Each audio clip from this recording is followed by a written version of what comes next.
नमस्कार, मेरी healthy life में आपका स्वागत है। सुबह की शुरुआत एक अच्छी चाय से हो जाए तो पूरी बॉडी एनर्जेटिक हो जाती है। तो आज हम जिंजर, लेमन और गुड़ की चाय बनाएंगे। चाय को बनाने के लिए हम यहाँ 1 इंच जितना अदरक का टुकड़ा लेंगे, जिसे अच्छी तरह से पानी से धोकर हम यूज़ करेंगे। 2 लौंग और 1 लेमन लिया है। 1 कप चाय बनाने के लिए हमें 1.5 कप जितना पानी चाहिए। अब हम एक वेसल में पानी डालकर उसे गैस पर गर्म करने के लिए रखेंगे। गैस की फ्लेम को हमें मीडियम रखना है।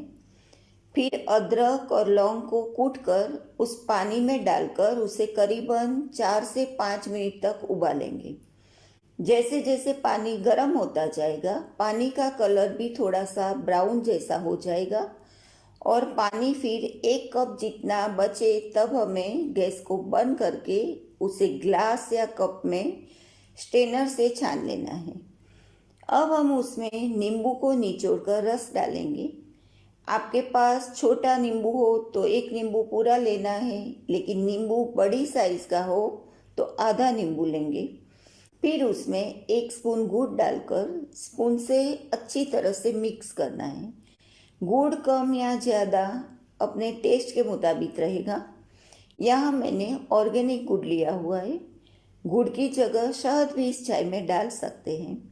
फिर चाय को गरम गरम पीने का मज़ा लेना है। इस चाय को पीने से कितने सारे लाभ हैं, जैसे जुकाम और खांसी में गरम गरम चाय पीने से कफ दूर होता है। कॉन्स्टिपेशन यानी कब्ज भी दूर होती है। वेट लॉस में भी फायदेमंद है। इम्यूनिटी को स्ट्रॉन्ग बनाती है चाय। कभी कभी जिन लोगों की पाचन क्रिया ठीक नहीं होती तो पेट में कीड़े जैसे हो जाते हैं, तो वो भी इस चाय को पीने से निकल जाते हैं और इस चाय से पाचन क्रिया ठीक होकर भूख भी अच्छी हो जाती है। तो आप भी चाय को बनाकर ज़रूर पीजिए और वीडियो अच्छा लगे तो लाइक और कमेंट ज़रूर करें। मेरी चैनल को सब्सक्राइब भी करें ताकि फिर मिलेंगे एक नए वीडियो के साथ। नमस्कार।